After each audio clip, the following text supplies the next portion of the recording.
Pozdrav svima, moje ime je Miroslav Karić, kustos Muzeja savremene umetnosti Beograd. Dobrodošli na razgovor koji organizujemo povodom izložbe Nema buđenja umetnice Kate Mijatović. Izložba je otvorena 12. novembra, sad već prošle godine, u Galeriji Legatu Milice Zorić i Rodoljuba Čolakovića i traje do 20. januara. Podsjetio bih sve da je radno vreme Galerije Legata Milice Zorić i Rodoljuba Čolakovića svaki radni dan od 10 do 18 časova, osim utorkom. Izložba Nema buđenja Kate Mijatović predstavlja, hajde da kažemo, svojevrsni presek autorkinih višegodišnjih bavljenja fenomenom sna, sanjanja, ili da budemo precizniji, tematizovanje, istraživanje odnosa između našeg svesnog, racionalnog ja, koji, da kažemo, negde upravlja svakim segmentom ljudskog života i delovanja, i s druge strane jednog neistraženog, velikog područja nesvesnog koje redefiniše konstruisane slike naše stvarnosti. O samoj izložbi Nema buđenja, kao i o nekim drugim radovima iz vrlo bogatog i raznovrsnog opusa Kate Mijatović, razgovaramo upravo sa umetnicom Katom Mijatović. Kato, dobar dan, dobrodošli. Dobar dan, Miroslave. Evo, pre nego što pređemo na deo sa pitanjima, tako dalje, hteo bih pre svega za sve one koji, da kažem, će pogledati ovaj snimak i poslušati ovaj snimak, hteo sam da vas ukratko predstavim.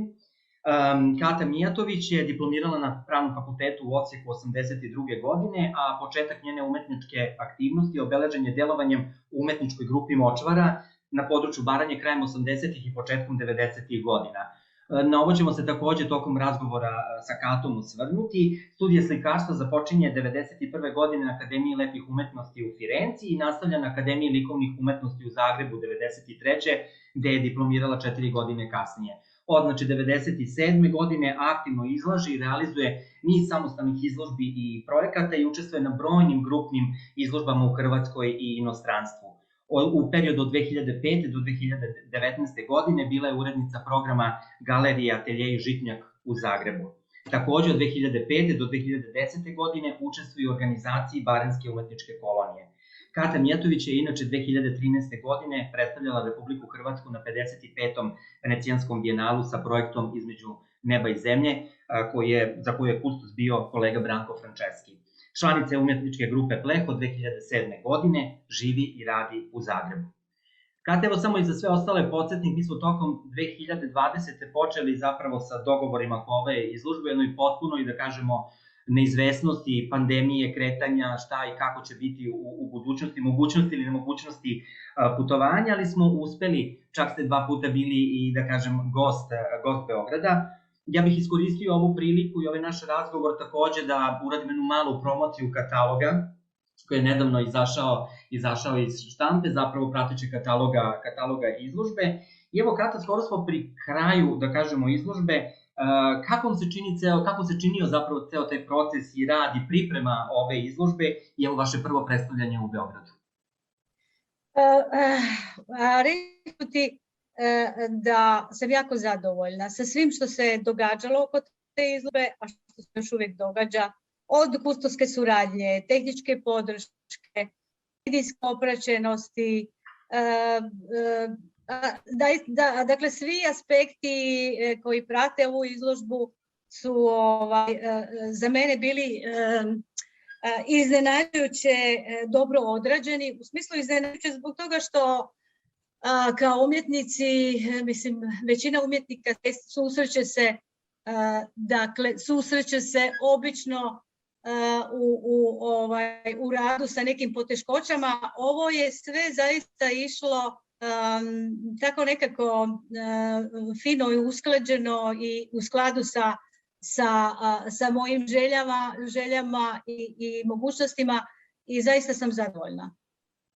Evo sad upravo prolazim kroz katalog, nadam se da se vidi. Zaboravila sam spomenuti da sam i sa katalogom naravno jako zadovoljna, biće dobar. Sjajno to uradio kolega Andrej Dolinka. Pa prosto, znači, ceo taj proces i priprema i dogovarali oko same izložbe da to bude, kao što sam već rekao na početku razgovora, jedan svojevrstan presek vašeg, kažemo, prakse, ajde da kažemo, poslednjih 10-15 godina i da tu nekako obuhvatimo i u tom nekom medijskom smislu, to je jedan širok opseg vašeg, da kažem, umetničkog izraza, a nekako na kraju i sam postavka je jako dobro profunkcionisala u prostoru Čolakovića. Pa to je ono što mi je bilo najbitnije i što se pokazalo da je stvarno uspio taj susret prostora i postava, odnosno radova. Negdje je to manje bitno, negdje više, meni je to uvijek jako važno, a ovdje je prostor jako dobro funkcionirao sa radovima i u biti i naravno izbor radova je bitan, radove koje smo odabrali i bilo je dosta važno da sam ja imala priliku doći jedan dan u Beograd dok smo radili na koncepciji postava i vidjeti taj prostor koji mi je, baš je odličan prostor. I jako mi je dobro sjeo što se tiče radova, izložbi, poseban prostor. Hvala, bilo je, tako da kažem, jedan vrlo intenzivan proces i tako dalje, borili ste nedelju dana zapravo u tokom same postavke, tako da je i sam deo za one koji su imali prilike da vide izložbu i za one koji će tek otići da je pogledaju, naročito na prvom nivou gde ta instalacija sa crnim kućama, sa belim senkama od soli, to je onako da kažem bio jedan, ajde kažemo, zahtevniji u tom smislu oko same postavke, trebalo je to sve da kažemo negde proći, ceo taj proces i onako za vas je dosta performativan, tako kažem. Pa da, ali kažem, zasluga je prilično do prostora, zato jer on omogućuje da se dakle na 3 razine postavljaju elementi, da se koncipiraju zasebne grupe radova, dovoljno je velik da se istakne ono bitno i zbilja rijetko nailazim na prostore koji bi u potpunosti odgovaraju kad radim izložbu, ovo je bio jedan od njih. Voleo bih sad da krenemo dalje u razgovor i da napravimo zapravo jedan vremenski skok, da tako kažem. Vraćamo se, već sam i pomenuo na početku razgovora, u period s kraja 80-ih, početak 90-ih godina, zapravo vreme kada vi počinjete da se intenzivnije, da kažem, i bavite, ulazite u svet umetnosti. Zanimljiv podatak iz vaše biografije jeste to da ste vi završili prava i da ste jedno vreme čak i radili kao pravnik. I sad mene zanima kada se i kako u vašem slučaju desio taj inicijalni susret sa umetnošću. Pominjali smo i udrugu Močvara koja je zapravo igrala dosta veliku ulogu u tim početcima. Da, jeste. Ja sam upisala pravo, ali postojala su naravno neke želje da se približim umjetnosti i prije toga. I naravno uvijek sam se na neki način bavila time u nekoj već odrasloj dobi. Međutim, na jedan samozatajan i samotnjački način ja sam bila dugo samouki umjetnik. Zato ja cijenim i jako mi je drago kad ljudi koji inače se ne bave umjetnošću, rade to nešto, slikaju, crtaju, bilo što ih na neki način približava umjetnosti. Moj je konkretan susret sa umjetnošću, sa nekakvim izložbama i sa cijelom tom organizacijom, pa i samim tim pojmom što bi to bila umjetnost, započeo u stvari sa grupom Močvara 89. Tu je grupu osnovao Zoran Pavelić, moj životni partner, umjetnik. Oboje smo iz Baranje i on je Baranji pokrenuo tu jednu malu grupu ljudi koja je u to vrijeme radila u kontekstu prostora u kojem smo živjeli, dosta radikalne izložbene projekte i tepte, tako da u biti je tu nekako krenulo sve zapravo na umjetnošću i u tom nekakvom kontekstu Močvare i polako radila svijest da u stvari trebam preći tu granicu i odlučiti se da li ili. I Dakle, močvara je postojala od 89.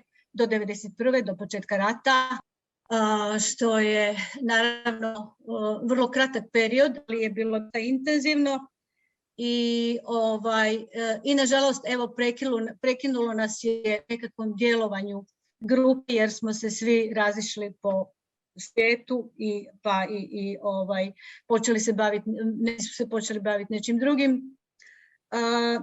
Dakle, 91. sam ja onda odlučila ipak da pokušam da odem u Italiju i da pokušam upisati akademiju, što mi je već pošlo za rukom. I od 91. do 93. sam ja bila u Italiji na Accademia di Belle Arti, studirala sam slikarstvo i zatim sam studirala slikarstva i zatim sam 93. se vratila u Zagreb na Akademiju likovnih umjetnosti i tamo sam nastavila studij. I sada ovdje živim u Zagrebu i djelujem kao umjetnica. Pa zanimljivo taj period, znači prelazak 80. u 90. zapravo, početkom 90-ih je jako bitan, također kada pričam i o samoj izložbi sada, i zapravo ono što jeste, da kažemo, nekakva centralna tema vaših umetničkih istraživanja, zapravo tih 90-ih počinjete da beležite snove. I beležnicu u kojoj ste zapisivali snove, posebno tokom 91. godine, ste poneli čak sa sobom na Akademiju u Firencu. Govorimo o periodu koji je doneo nekakve, da kažemo, značajne životne, profesionalne promene u vašem slučaju, ali je označio i početak, da kažemo, nekakvih dramatičnih dešavanja na ovdašnjim prostorima. Da li su i koliko sadržaj tih snova koje ste zapisivali, posebno te 91. reflektovali te turbulentne društveno-političke okolnosti i da li je vaš ulazak zapravo u temu, istraživanje snova bila neka vrsta reakcije na surovu realnost u kojoj vi zapravo boraveći u inostranstvu niste bili direktan akter, ali opet ste nekako neposredno to sve, da kažem, i posmatrali i proživljavali bilo kroz vesti koje ste pratili ili su one neposredno dolazile do vas? Da, pa većinu sam ja snova tih zapisivala u prvoj polovici 91. Kada neko od nas još nije znao da će se rat dogoditi takvom snagom i da će to tako brzo planuti na sve strane. Tako da u biti ja ne bih rekla da je to bilo nekako sklanjanje od stvarnosti, nego više su ti, naime i prije sam ja zapisavala snove, ali u ovom periodu su bili izuzetno važni jer su se pojavili neki novi elementi u snovima, sjećala sam tih snova, budila sam se s njima i nekako intuitivno sam ih i zapisivala, ne namjeravajući, ne imajući nikakvu namjeru u vezi dalje upotrebe tih snova. Poslije, kada sam ih krenula čitati ponovo, onda sam shvatila da je većina tih snova nagovještaj te velike promjene. Da su to ti snovi koji navještavaju promjenu kako osobnu, tako i na tom društvenom planu, koja u sebi nosi tu jednu strahotu rata, ali isto je tako mene gurnula osobno na jedan potpuno novi životni put. Mm-hmm. I to sam prepoznala u snovima, pa zato sam ih vjerojatno i zapisivala, zato su mi bili bitni. A da li je, pošto ste u tom trenutku u Firenci na studijama slikarstva, zapravo, da li je u domeni slikarstva bilo tih tema, da li ste temama snova se bavili i dok ste bili u mediju slike i na koji način i da li je zapravo to nekakvo iskustvo medija slike, slikarstva zapravo uticalo na vaš rad ili negde odredilo zapravo ulazak u ovu temu? Pa ne bih rekla, bio sam radoznala učenica,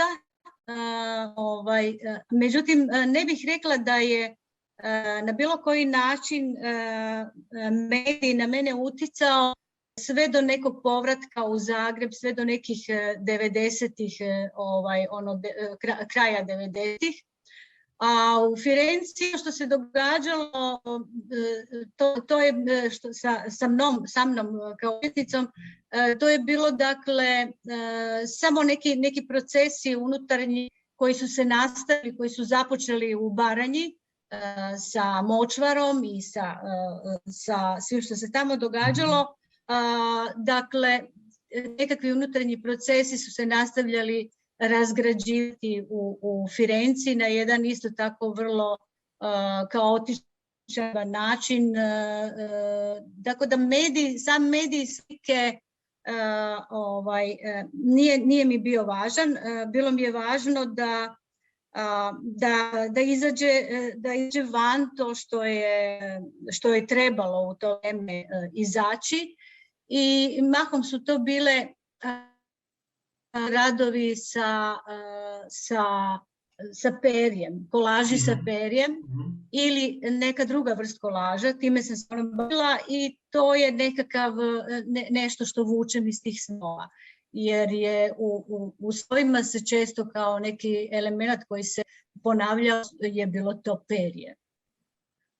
Jedan od značajnih snova iz tog perioda, znači početka 90-ih, gde opisujete silazak u napušteni rudnik, odakle kolicima izvlačite, hrpu ugljena svetlost dana, postaje gotovo manifestan za vaš rad i negde određujući za neko buduće i dalje formiranje vaše poetike. Hoću reći, često mu se vraćate, reinterpretirate u svojim, radovima koji nastaju u nekom dužem vremenskom periodu. Pomenuo bih samo radove Ugljen iz podsvijesti, Nisam svjesna, koje su zapravo realizovane u dvorišnom prostoru Galerije Studentskog centra u Zagrebu, zatim to je nastalo 99-2000. godine, a do sve recimo 2006. sa radom Resume koji je nastao MRC u Zagrebu. Ono što je bitno, prepoznali su u tom snu jednu snažnu metaforu, interakciji tih nesvesnih, svesnih sila ili transfer nesvesnog u sferu realnog, što će biti opet, negde ključno kao centralna tema vašeg rada. Kako je taj san zapravo evoluirao, u vašim reinterpretacijama u medijskom i nekom značinskom smislu? Pa ja mislim da sam ja u biti iz tog sna izvukla interpretaciju koja je meni u tom trenutku odgovarala. Dakle, naprosto sam preuzela slike iz sna i postavila sam ih u kontekst rada, u koji sam stavila i značenje. Dakle, ne mora značiti da je taj san doslovno za mene kao osobu zaista značio ono što sam ja u Resumu naglasila, a to je naime to moje neprestano bavljenje nesvjesnim i silazak u te prostore nesvjesnog odakle izvlačim sadržaj u obliku snova, odnosno tekstova, što je jako bitno, tekstova snova. Dakle, ja mislim da sam ja to svjesno odredila kao nekakvu moju manifestnu poruku u smislu toga što se ja bavim čime se ja bavim kao umjetnica. To je dakle krenulo sa Ugljenom iz podsvijesti, mislim da je to bilo 99. Kada sam postavila u dvorište SC-a metalni kavez sa tačkama i ugljenom. Ugljen i tačke su elementi iz sna i ugljen je dakle iznesen iz sna, iz nesvjesnog. Tu je i dakle i vozilo s kojim se taj ugljen iznosio, a dodani element je ovdje kavez koji u biti sam ja vezala uz nekakve značajke svjesnog ja, onog koje kontrolira, koje uvijek želi imati kontrolu nad onim što se događa. Dakle, to je ta prva neka manifestacija toga sna u radu. A zatim je tu bilo Zatim taj kavez koji sam često isto selila iz rada u rad kao element tog svjesnog ja koje sve kontrolira, je i korištila sam ga i u performansu Nisam svjesna, u kojoj sam zapravo, mislim da je taj performans iz 2003. Pomozi mi Miroslave. Ne, to je Resume, nego... Resume, da. Nisam svjesna, dakle, je nešto što se nastavilo na ugljen iz podsvijesti. U njemu sam naime odradila jednu situaciju u kojoj u kavezu slušam tekst pjesme Sarala Aurora, to je Eros Ramazzotti, u to vrijeme to bila neka pop melodija iz tog vremena, da.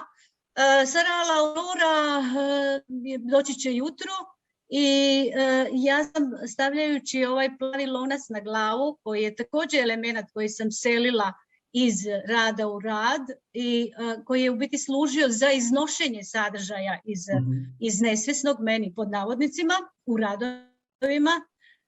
Ovdje sam ga stavila na glavu da bih, dakle, dobila taj nekakav efekt poruke koju meni šalje neko iz mog, odnosno koji meni šalje moje nesvjesno.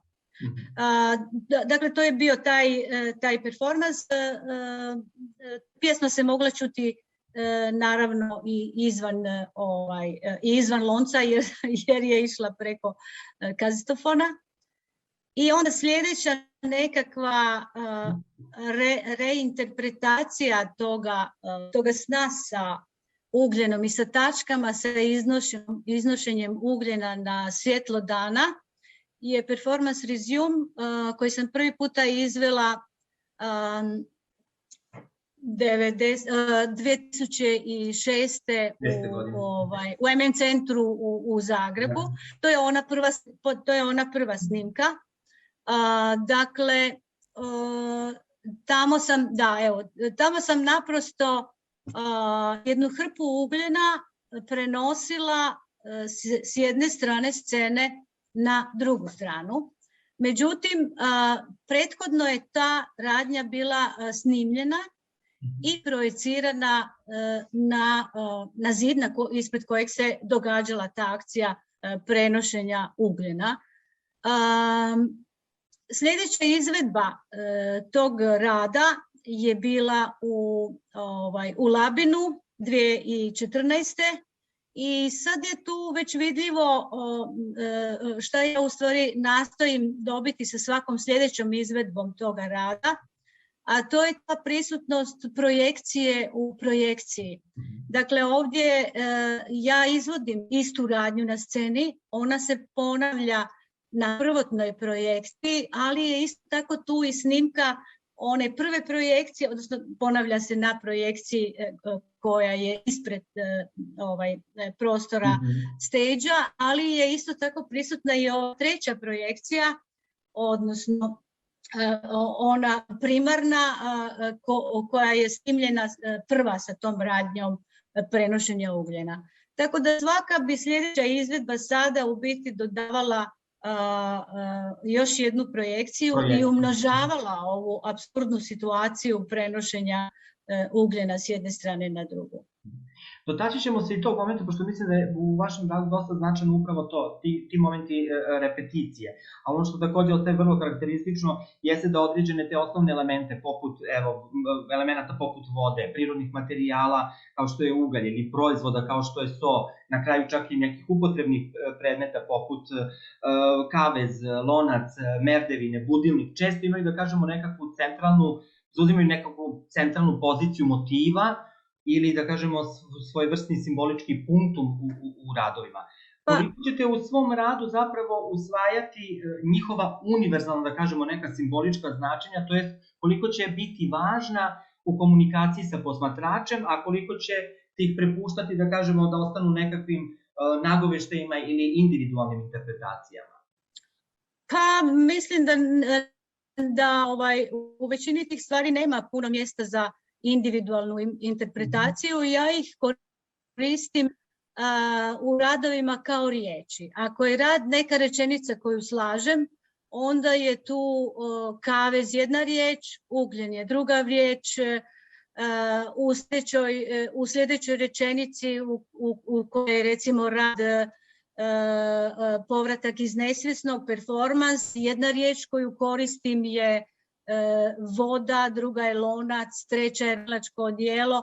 Dakle, ali mahom su to sve univerzalna značenja koja meni pomažu da kroz moje osobno viđenje i kroz moje osobno iskustvo u tim radovima, kad sam se koristila svojim nekakvim osobnim iskustvom, nekakvim osobnim imaginarijem, dakle da pomoću njih kažem tu rečenicu u kojoj riječ ima točno određeno značenje i taj lonac plavi ima isto značenje u jednom radu kao i u drugom u kom je korišten.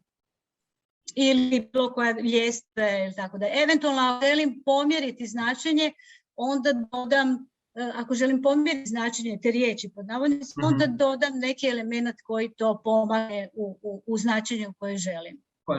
Pa to je zanimljivo i pominjali smo već repeticiju zapravo da se određeni motivi ili vaš konkretan san ili nečiji tuđi koji je doniran vama zapravo povezuju i prolaze kroz radove, sele se iz rada u rad, što negde opet moje viđenje jeste jedan zanimljiv, da kažemo, konceptualni pristup, zapravo uopšte u toj, da kažem, podražavanju nekakve same dinamike i prirode snova. Pominjali smo već i to i videli smo da neretko tokom živih izvođenja performansa uvodite zapravo tu identičnu projektovanu sliku fizičke akcije, znači u kojoj uživo izvodite i uključujete naravno i u pojedine performanse i muziku i sopstveni glas i zvuk, generalno evo sad i na izložbi u Galeriji Legatu Milice Zorića, Roljuba Čolakovića, takođe imamo zvuk kao bitan element za videoinstalaciju vožnje, a sve to u cilju pre svega kreiranja, da kažemo, nekakvog snovikog stanja, takvog stanja pre nego stanja nekakvog, da kažemo, inverzivnog ambijenta za posmatrača, odnosno situacije gde on potpuno svim čulima negde, da kažemo, uvučen u nekakvo vremensko i prostorno izmeštanje. Neka moja impresija zapravo vezano za doživljaj zapravo vaših radova jeste da za posmatrača vaši radovi ostavljaju taj jedan jak utisak, reklo bi se, ni tamo ni ovde. Znači, jedan hod po tankoj granici između unutrašnjeg, nekakvog nesvesnog sadržaja i spoljašnjeg sveta. Na koji način vam je zapravo to bitno da posmatraču približite to iskustvo sna? Otkad radim sa snovima, konkretno baš sa snovima iz arhiva ili odnosno sa tekstovima snova, pa i prije, ali prvenstveno od tada. Dakle, ja koristim elemente u radu kao neku vrstu scenografije koja je tu da bi dala prostora tom snu, odnosno da posjetitelj u toj scenografiji pronađe poruku koju sam ja htjela reći, odnosno koju govore snovi, konkretno kad koristim tekstove. Pa ne znam koliko je to u stvari, kako bih rekla, insistiranje na nekim snolikim situacijama. Ne, nije. A ova situacija ruba me definitivno puno više zanima i sretna sam kad ju uspijem dobiti, kad dobijem to hodanje po rubu u kojem je gledalac svjestan da smo ni tamo ni ovdje, jer to i jesmo. To i je ono što mene zanima u radu sa snovima. To potpuno odsustvo kontrole svjesnog ja u jednom segmentu našeg uma, odnosno ne segmentu, to je uvijek jedan te isti ali u jednom periodu, u tom periodu spavanja, gdje bih ja rekla da je u stvari spavanje medij koji dopušta da se snovi iščitaju na ekranu našeg uma.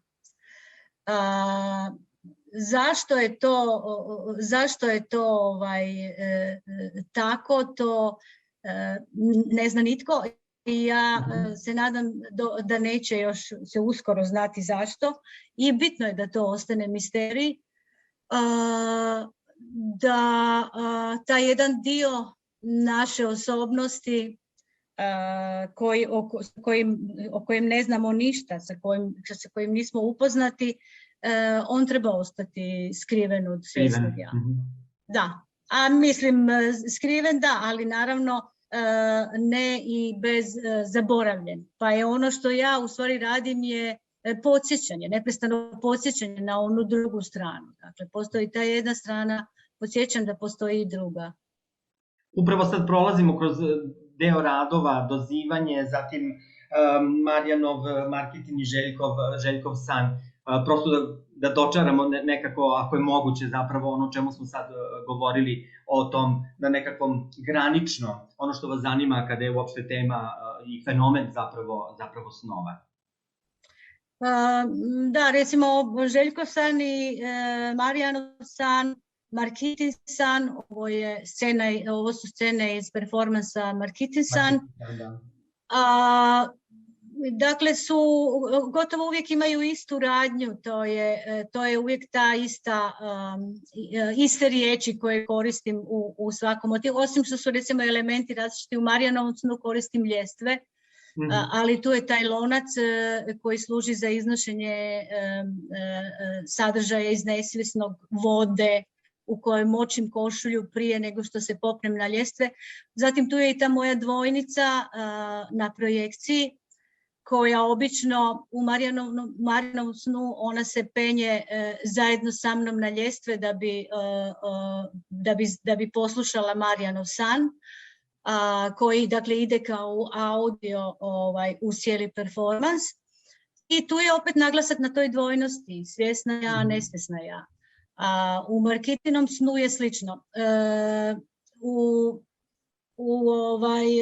U videu dozivanje je jedna situacija koja je možda malo više osobna od ostalih, u kojoj ja stojim na ulazu u jedan neidentificirani prostor, zatamljeni, i u biti dozivam samu sebe. Ja izgovaram svoje ime tokom tog polsatnog videa. Ovo dozivanje je onda se premjestilo u medij audija, tako da ono funkcionira i kao audio rad u kojem dozivam samu sebe, i to je isto na nekom tragu toga da se maknem iz tog pritiska užurbanosti svakodnevnice,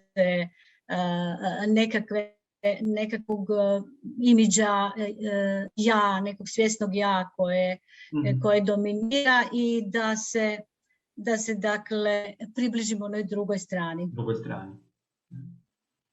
Zanimljivo je, pošto sa snovima je to teklo tako od početka 90-ih, da kažemo negde razvijalo se, dobilo različite, da kažemo, izraze i forme i promišljanja. Jedan od centralnih radova u trenutnom legatu Čolaković jeste Arhiv snova. To je online platforma koja je činila opet i središnji deo, da kažemo, jednog kompleksnijeg projekta koji ste predstavili na 55. Venecijanskom bijenalu. Projekat se zvao Između neba i zemlje. Posetioci bijenala su mogli da zapravo jednostavnim klikom i unosom, da kažemo, tekstovnog zapisa sopstvenog sna unesu taj svoj san u tu neku svojevrsnu bazu, koja je postala vremenom, da kažemo, i baza kolektivnog nesvesnog, koja evo još uvijek postoji ta mogućnost. Još uvijek postoji i raste, to evo do danas neprestano raste. Inače, to nije bio i prvi put, da kažemo, vaš susret sa, da kažem, sferom virtualnog, i primjer je rad Mreža snova koja nastaje početkom 2000-ih, dok se Arhiv snova bazira, da kažemo, na nekakvim snovima koji doniraju drugi U internet projektu Mreža snova glavnu okosnicu čine vaši snovi. I u ovom projektu zapravo posetioci su mogli jednostavnim nekakvim klikom i navigacijom kroz nešto što je podsjećalo nekakvu lavirintsku strukturu, da idu od određenih ključnih pojmova i da, tako kažem, lutaju prostorima nesvesnog. A i rad koji je, još jedan rad koji je izložen u galeriji Legatu Milice Zorića i Rodoljuba Čolakovića jeste Kalendar 2020, koji nastaje kao refleksija, da kažemo, nekakve aktualne situacije i sa pandemijom i tih naših sve više tranzicija, da kažemo, i životnih i profesionalnih u online formate, tako da to je najrecentniji, da kažemo, rad u pitanju internet web aplikacija. Koliko je ta virtualna realnost otvorila to jedno novo polje za temu snova? Ne baš novo polje, jer naime postoji nekakva podudarnost elementarna u virtualnoj realnosti i snovima. Ta nekakva zajednička izmještenost iz stvarnog prostornog materijalnog svijeta. Tako da od toga je to u stvari krenulo, a i to da u biti ovo je recimo arhiv snova, to je ovo je postav iz umjetničkog paviljona u Zagrebu 2014. Dakle, posjetitelji su mogli ući u kavez i iz kaveza se moglo pretraživati arhivu. Dakle, ono što je bitno za taj venecijanski bijenale, da mi je on otvorio mogućnost da u arhiv snova uđe zaista jako puno tih unosa snova. Trenutno ih je preko 2000, oko 2200. Arhiv snova je otvoren i mogu se unositi i dalje snovi. Ono što je meni zanimljivo u arhivu, da bi on trebao funkcionirati kao neka vrsta bunara koji se na internetu puni tim nesvjesnim. I dakle nisu mi bitni, naravno ja radim sa pojedinačnim tekstovima snova i koristim ih, međutim u ukupnosti mi je bitnije da taj rad funkcionira kao nekakvo zajedništvo ljudskog sanjanja, zajedništvo ljudi u sanjanju i da se polako puni snovima, eto, od sada pa do vječnosti. Pa do vječnosti, da raste. To je dakle nekakva osnovna namjera arhiva. Da bi se na neki način napravio taj jedan prostor koji je, naravno da ima na internetu jako puno i sličnih arhiva i sakupljanja snova i tako dalje, ali ovaj je baš napravljen sa tom namjerom da se otvori prostor za jednu drugu vrst poimanja stvarnosti. I to što ste i naglasili, znači trenutno je preko 2200, da kažemo, tih unosa, odnosno tekstualnih zapisa, snova, ljudi iz gotovo čitavog sveta. Ono što je jako bitno, tu se ni na koji način ne interveniše u toj bazi. Znači kako su dostavili, da kažemo, tekstualne zapise, tako ostaju pohranjeni. Ja intervenišem koliko je to moguće. Naime, odlučili smo se kad smo postavljali arhiv da se snovi mogu unijeti na različitim jezicima, jer je san već jedan prijevod iz jezika svjesnog u jezik, odnosno iz jezika nesvjesnog u jezik svjesnog, pa dakle još nekakav dodatan prijevod, ja to izbjegavam kad god je moguće, ostavljam ih takve, s tim što onda kad sam u mogućnosti eventualno ih malo arbitriram, lektoriram uz pomoć prijatelja sama što mogu, i naravno izbacujem sadržaje koji često puta su to, koji nisu snovi, nego možda su želje ili nešto još i gore. Još i gore, da, neprimjereni. Da. A kako je to išlo zapravo sa tim prvim internet projektom Mreža snova, koji nažalost danas više ne postoji? Da, Mreža snova je 2000 čekaj, koja je to bila godina? Početak 2000-ih, da. Mislim 2003. druga. No dobro. Uglavnom, krenulo je to u galeriji Miroslav Kraljević, koju je tada vodio Branko Franceski i on je imao tu nekakvu lijepu zamisao da krene sa tim nekim pionirskim uvođenje interneta, online radova na hrvatsku scenu, na suvremene umjetnosti i pozvao je nekoliko umjetnika, jer u to vrijeme još ljudi se bavilo time zaista. I on je pozvao nekoliko umjetnika koji se primarno ne rade online radove, da naprave nešto na tu temu. Ja sam odabrala raditi sa svojim vlastitim snovima, tim snovima iz 1991. Napravili smo jednu mrežu koja je funkcionirala nalik labirintu. Jedna DNK struktura je bila ulazu u sam rad, gdje ste mogli ulaziti iz sna u san, ali vas je često ta sama struktura vraćala na prethodni san i dakle na neki način ta labirintna struktura je slijedila logiku, da tako kažem, nesvjesnog nekakvog lutanja prostorima. Ali je onda to krenulo u biti moje bavljenje tekstom, isto kao jednim medijem, koji se onda nastavlja kroz skupljanje snova mojih prijatelja, također u tekstualnom obliku, ili sa arhivom snova u kom sad već ljudi unose, dakle, u tekstualnom obliku svoje snove. Da, zanimljivo je da zapravo Mreža snova, koja danas nažalost više ne postoji, doživjela svoje novo, da kažemo, izvođenje ili integrisanje jednog dela, zapravo ovaj video rad, video instalaciju kako smo mi predstavili u galeriji Legatu Milice Zorić i Rodoljuba Čolakovića. U pitanju je rad vožnje, da je zapravo određeni pojmovi vezani za vaše snova sada se ispisuju i nestaju na slici, da kažemo, snimku zimskog pejzaža koji je zabeležen kroz prozor autobusa na relaciji, na putovanju zapravo od Zagreba ka Osijeku. I te maglovite prizore u nekakvom, da kažemo, promicanju u kojima se naizmenično pojavljuju reči poput dečak, more, kuća. Posmatrača uvezujete, da kažemo, dva paralelna iskustvena nekakva toka i stanja. Jedno je putovanje kroz taj realni prostor i vreme, a drugo je putovanje kroz te sugerisane prostore, da kažemo, nekakvih ličnih, oniričkih pejzaža.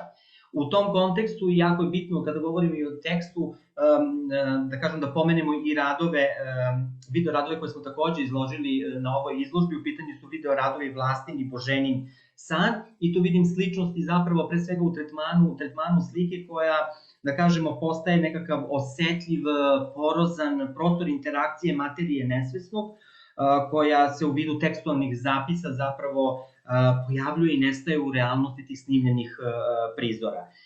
Također, na izvestan način bismo onda mogli da povežemo i rad Crna traka, koji je sad ovde predstavljen u galeriji Legatu zapravo na prvom nivou, gde imamo jednu drugu situaciju. Posetioci koji se fizički kreću kroz prostor i čitaju, da kažemo, sa te crne trake tekstualne zapise koji su preuzeti iz arhive snova, odnosno selekcije od nekih 120 snova, ako se ne varam.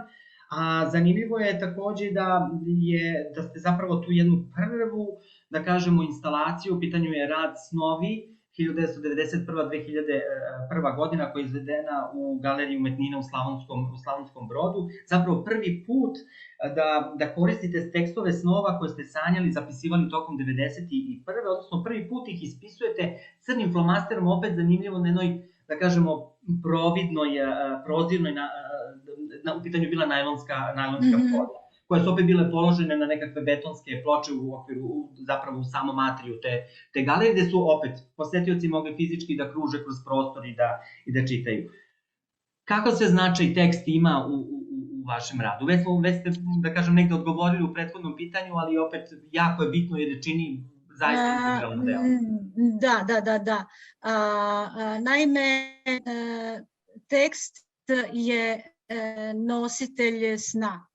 I budući da su već sami ti snovi, odnosno tekstovi snova, vrlo sugestivni, ja im nastojim oduzeti sliku. U smislu da te tekstove obično koristim u prostoru ili koristim materijale da ih poduprem, istaknem, postavim, koji na neki način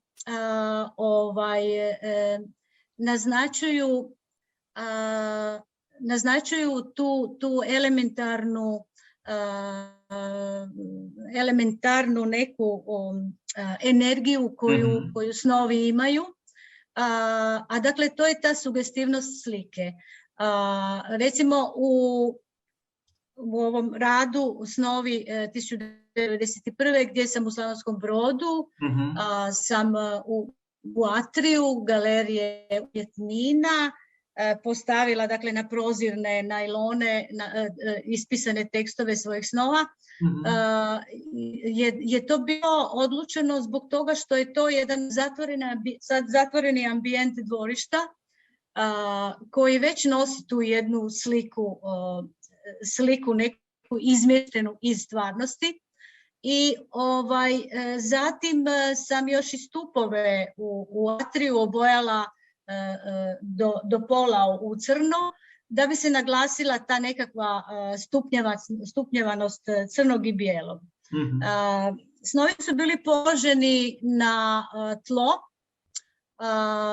na kamene kocke atrija, i ono što se poslije dogodilo, a što je još naglasilo nekakve te moje elemente koje koristim, je kišica koja je počela padati po tim snovima, i dakle oni su još i bili lagano namočeni sa vodom, dakle da je još jedan element. Tu se sve dogodilo što je trebalo, da. Da, tekst, pa evo, kažem, on je uvijek, recimo ako ga koristim kao traku, on je tu zato da obuhvati prostor, da ga izmjeri, da ga obilježi. Dakle, traka se postavi kao neki označitelj, evo, to je dakle ne samo prostor galerije, nije dakle samo prostor nekog, samo prostorija, nego je to dakle u prostoru u kome su postavljene te slike snova. Evo, upravo gledamo, ovo je sad detalje zapravo sa izložbe u Čolakoviću, a ovo je, ako se ne varam, da, Greta galerija u Zagrebu. Da, i onda ti tekstovi, dakle,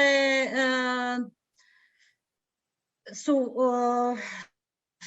odabrani su zato da ih ljudi čitaju, jer su i izbor je uvijek u skladu sa porukom rada, izbor tekstova snova.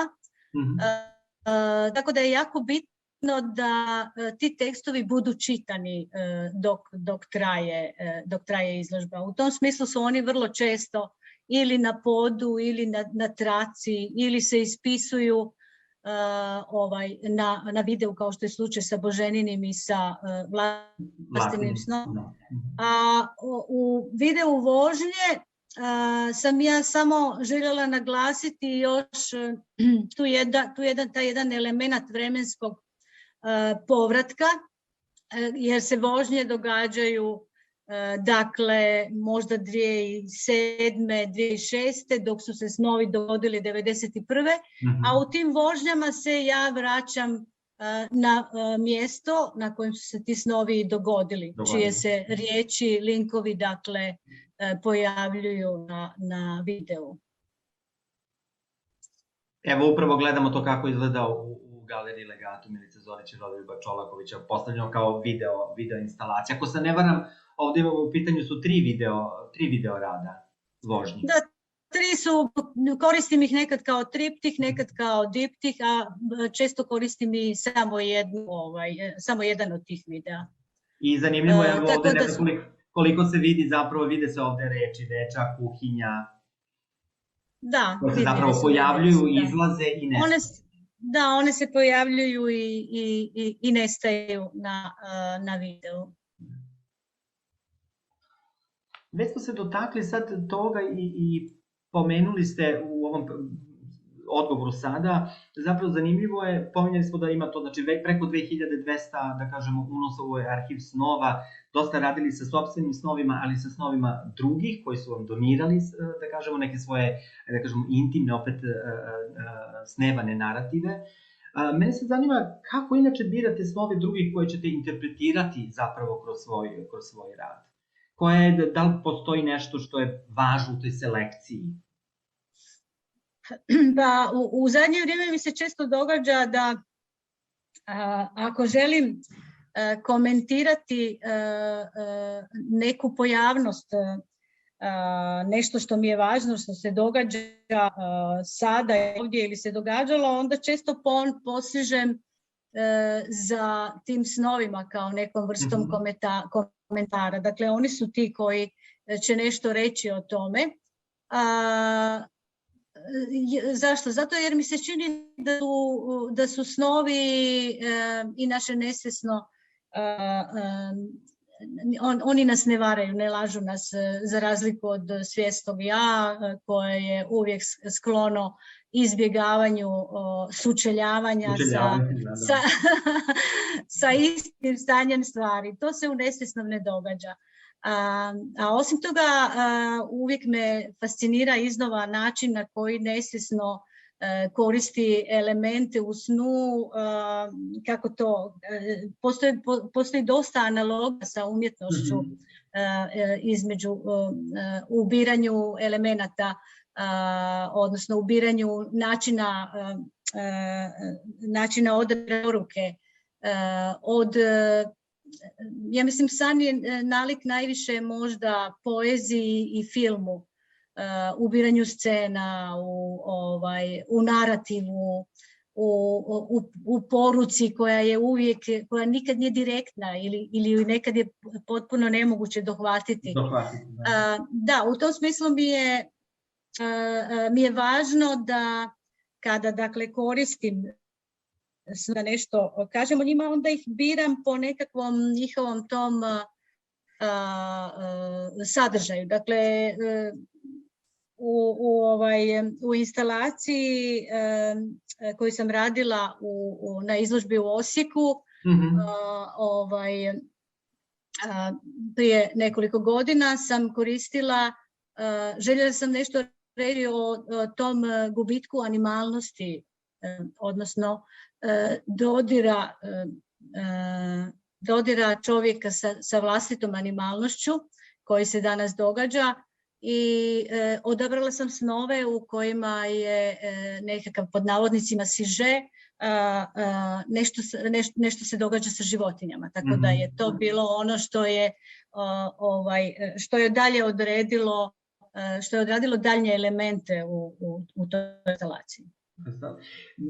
Zanimljivo da prosto kao negde dodajete ili dajete neku vrstu, da kažemo, omaža svim tim donatorima snova. Upravo kroz jedan rad, instalaciju crne kuće, zapravo grafitom ispisujete njihova imena na podloge zidova, krovova tih crnih kuća. Dakle, crna kuća. I ono što je jako zanimljivo, prateći taj element tih crnih kuća, čine zapravo izdužene bele senke od soli. Još jedan, da kažem, element koji vrlo često se pojavljivao u vašim radovima. On postaje neka vrsta, da kažemo, metafore za žudnju. Pa da, jer taj sol ja vučem za sobom, tu sol vučem za sobom još od, dakle, nekih 90-ih, kraja 90-ih, sa tom prvom instalacijom žudnja u kojem je postojao jedan veliki krug soli i čaša s vodom, u kojem je sol ta riječ za ljudsku žudnju, za tu neutaženost, za tim da uvijek nešto želimo, da uvijek za nečim žudimo. I to je na kraju život. A onda, što smo sad htjeli reći, oprosti, podsjeti me. Za crne kuće, da. Evo, upravo izgledam. Da, kako je došlo do crnih kuća.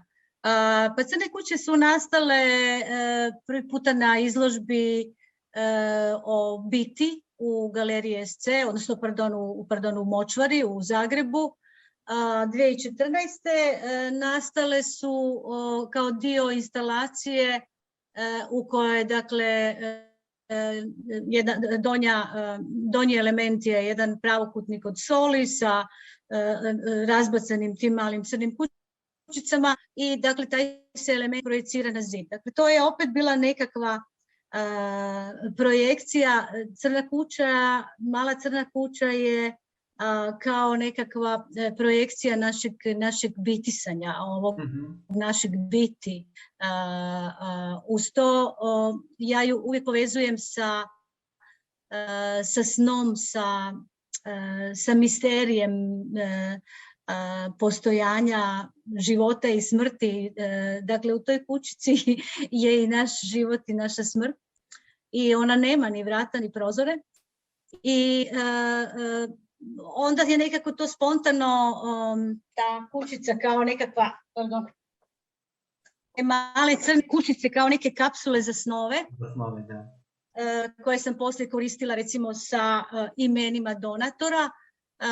Onda sam ih samo povećala, sačinila sam ih od kartona. One su nekakva mala segmentirana verzija arhiva snova. Dakle, to je jedan segment materializiran arhiva snova kroz tu crnu kuću na kojoj su imena donatora. Ne moram ni reći da sam zahvalna tim nepoznatim ljudima koji su ostavili neke dijelove sebe koje možda ne dijele ni sa kim. Tako da je to neka vrsta posvete. A na tom tragu je nastao i rad kalendar. Kalendar 2020. Koji je bio prvi put postavljen u Koprivnici u galeriji AK. Tamo sam, dakle, kalendar napravila kao jednu aplikaciju koja vizualno sadrži 12 polja, 12 mjeseci. U svakom mjesecu se mogu izlistati dani i svaki je dan obilježen jednim odabranim snom iz arhiva. To je bio nekakav moj način da se prisjetim svih, doduše snova je bila samo 360 jer toliko je i dana, ali bar u tom dijelu da se prisjetim svih tih izvanrednih snova i da se na neki način odužim ljudima koji su ih sanjali i koji su ih ostavili u arhiv. I ono čime sam se rukovodila je ta neizvjesnost naših današnjih života koja je sve žešća i dakle drugo je bilo kad sam ja recimo 2014. odabrala neki san nekog čovjeka koga nikad nisam upoznala i pa bih rekla pa šta se sad događa sa tim čovjekom. Ali je to 2020. u jeku te pandemije i dakle tih bolesti koje su se događale, onda je to poprimilo jedno potpuno novo događanje, jedno potpuno novo značenje, tako da u biti svaki od tih snova je kao jedan upit što li se sad dogodilo sa tim čovjekom. Za neke od njih znam što se dogodilo, a za neke nadam se da su svi dobro. Zanimljivo je na koji način je ovaj rad, pošto u pitanju, da podsjetimo, interaktivna web aplikacija, takođe negde uključio same posetioce, imao sam prilike da na postavci, zapravo na izložbi u galeriji Legatu, Milice Zorića i Rodoljuba Čolakovića, da vidim način na koji oni, da kažemo, negde tragaju i lutaju kroz taj kalendar, birajući datume. Tako da sam zatekao jednu ekipu koja, na primjer, gleda godine, odnosno datume rođenja i tako dalje. Pa je zanimljivo na koji se način traže nekakve identifikacije, priče, otkrivanja, tako da rad je u tom smislu takođe vrlo slojevit. Način na koji može da se zapravo, ovo je sad jedna opet specifična arhiva, ona prati nekakvu strukturu i sistem kalendara, ali opet zanimljivo da ona pravi tu mogućnost kao u snu, nekakvog vremenskog skoka, da kažem, idete kroz dane, kroz mesece, da zapravo negde krenete od januara, završite u novembru, se vratite u april. Da, jer kalendar je bio namenjen za tu godinu, 2020. I izdali smo ga pod navodnicima, odnosno realiziran je, dakle, početkom 2020. Ali je neko već mogao gledati početkom 2020. San iz novembra, recimo, ili iz 10. mjeseca, tako da, računala sam sa tim nekakvim vremenskom koji je moguć u snovima, pa onda je ovdje samo dakle, simbolički bio mogući i kroz kalendar, kroz pretragu kalendara. Pričali smo već o tome koliko zapravo kroz upravo te momente, ono što smo pričali sa tim repeticijama, ponavljanjem određenih motiva kroz snove, udvajanjem slika i ostalo, zapravo se čini to kao neki zanimljiv konceptualni zahvat u smislu podražavanja, reflektovanja i same, da kažemo, dinamike i prirode snova. Posebno, naravno, kada smo govorili o ovom internet projektu Mreža snova, gde prosto posetilac može kroz svojevrsni lavirint da ide od pojma do pojma, odnosno da izlazi iz priče u priču i da sam traži zapravo, da luta kroz taj prostor nesvesnih sadržaja. I tu je sad dolazimo do momenta da koliko god se ticali tih nekih, da kažemo, ličnih, zapravo subjektivnih, hermetičkih svetova, vi ćete u svojim radima najpre naglašavati, da kažemo, snove i nesvesno kao nekako poslednje utočište, da kažemo, i lične i kolektivne slobode. Prostor gde ćemo moći, da kažem, negde izoštravati tu percepciju same stvarnosti i nekakvog kreiranja mogućnosti za nekakve suptilne subverzije ili opet, da kažemo, otpor, kako ste to lepo rekli, dogovorenoj slici sveta. I u širokom to nekakvom, da kažemo, spektru i ličnih inskripcija, ličnog, intimnog, enigmatskog, nekad i socijalno konotirajućeg, ono što je jako bitno jeste da sve te snove koje vi birate, pažljivo su birani s namerom da bi se kroz njih nekako, da bi oni bili u funkciji nekakvog specifičnog vida, hajde da kažemo, problemske artikulacije, bilo procesa, mehanizama, zakonitosti, koji se tiču pre svega naših društvenih egzistiranja.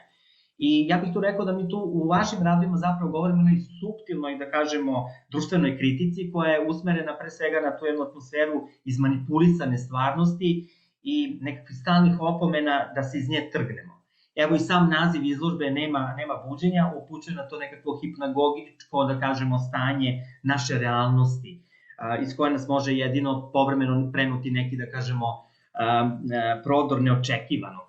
Kako se to desilo i u video radu Devojački zbor, odnosno u delegiranom performansu Devojački zbor, taj vrisak.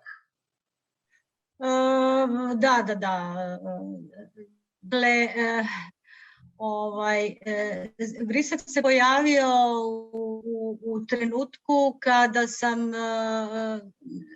počela potrebu, dakle ne radim ja cijelo vrijeme sa snovima, ali da, snovi jesu osnovno polje moga djelovanja. Međutim, kad sam htjela izaći iz tog polja u smislu da se ne identificiram sa snovima kao sa nekakvom sa nekakvom bijegom od stvarnosti ili snovima kao snovitošću, bilo čim se obično vezuje u tu riječ sna, nego da podcrtam da je u stvari riječ o nekom fenomenu koji onda doživljava svoju inverziju u stvarnosti u tom hipnotičkom stanju u koje smo svi dovedeni, dakle u tom nedostatku čvrstog svjesnog uporišta, kako bih rekla. Dakle, onda se vrisak tu pojavio kao nekakva opcija djelovanja i prodora u tu svakodnevnicu, u to stanje nesvjesnosti koja se događa u svjesnom. I započela sam je prvo sa dječjim vriskovima, sa dječjim vrištanjem koji su imali opet jednu drugu poruku.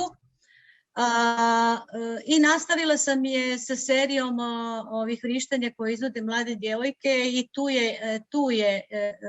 tu je istaknuta ta namjera da se razbije shema, da se izađe iz kolotečine, da se pokrene nekakva emotivna energetska snaga u čovjeku, a to je moguće evo i uz pomoć vriska. Zašto mlade djevojke?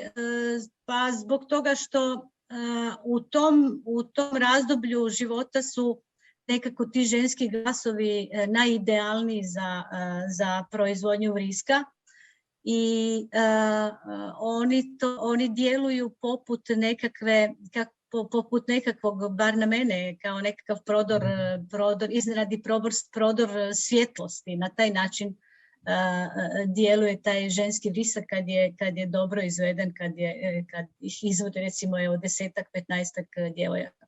I to sam onda radila u HDLU sa pozvanim djevojkama, pa onda sam to radila u Omišu na ovom festivalu, u Omišu. Uglavnom radila sam u više navrata ta vrištanja sa djevojkama. Ja sam tu potrebna jedino utoliko što je njima potreban nekakav dirigent, neko ko će usmjeriti taj i koordinirati taj vrisak. Utoliko sam ja tu prisutna. Inače su one te koje u stvari vode rad. A kad smo sve dotakli toga i kroz ovo prethodno moje pitanje, kako vi doživljate taj moment društveno-kritičkog u vašem radu? Pa, ja nisam, kako bih rekla, na toj strani društvenog angažmana, iako jako cijenim bilo kakav koristan društveni angažman ne samo u umjetnosti nego i u životu inače. Nisam na toj strani i mislim da izravno ne progovaram o tome kao umjetnica, ali definitivno ono što ja pokušavam reći tiče se čovjeka kao bića. U smislu sad ne znam koliko je to nekakva društvena kritika, pa tu sam u biti možda otišla najviše što sam željela u toj društvenoj kritici sa ovim performansom koji sam izvodila sa budilicama, gdje sam ostavila 30 budilica da odrade buđe do kraja. A u ovom slučaju si me pitao, dakle, kažem, mislim da se to tiče nekakve ukupnosti čovjeka kao ljudskog bića, koje tako guramo to sve u jednu dimenziju. Svima je jasno da se događa nešto što je pogubno za ljudski duh pa i za ljudsku dušu.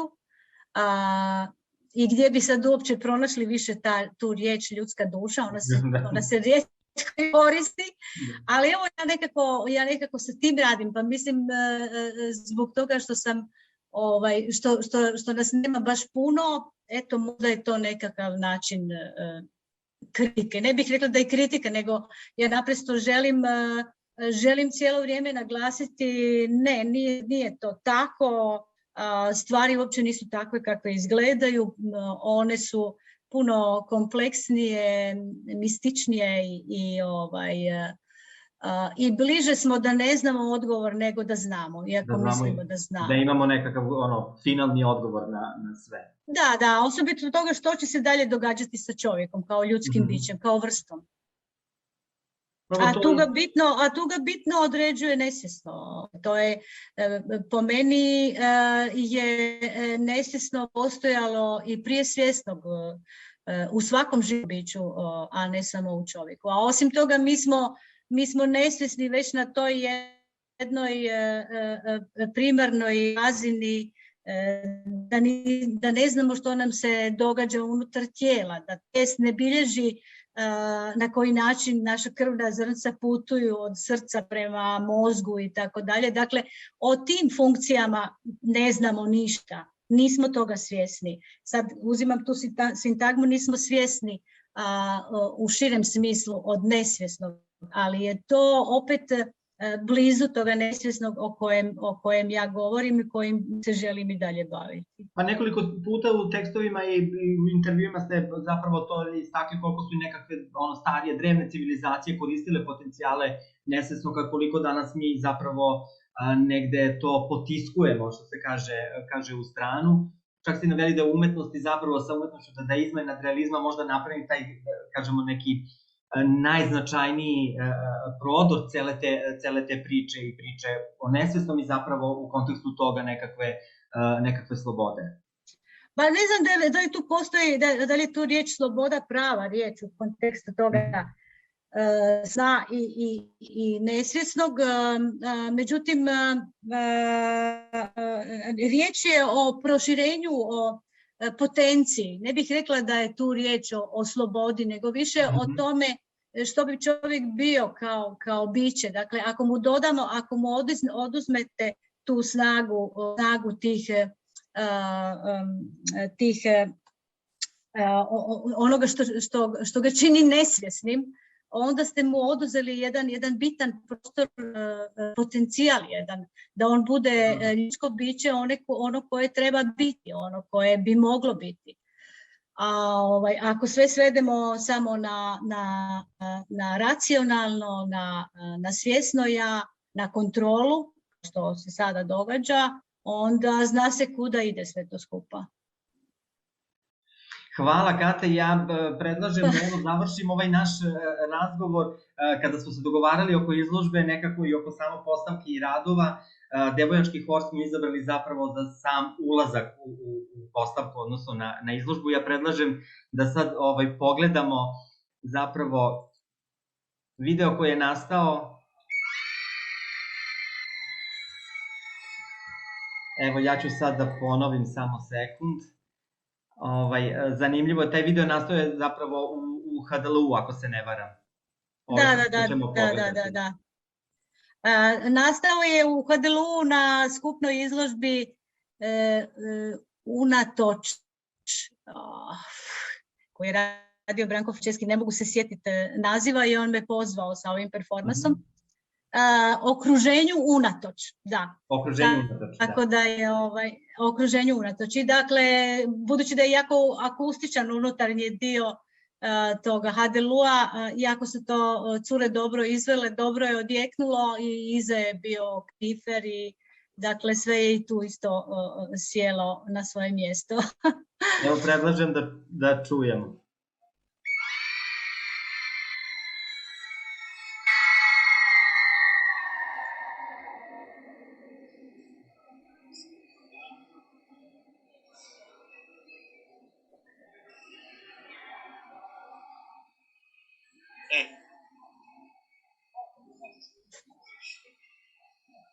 Crtalić Marijan.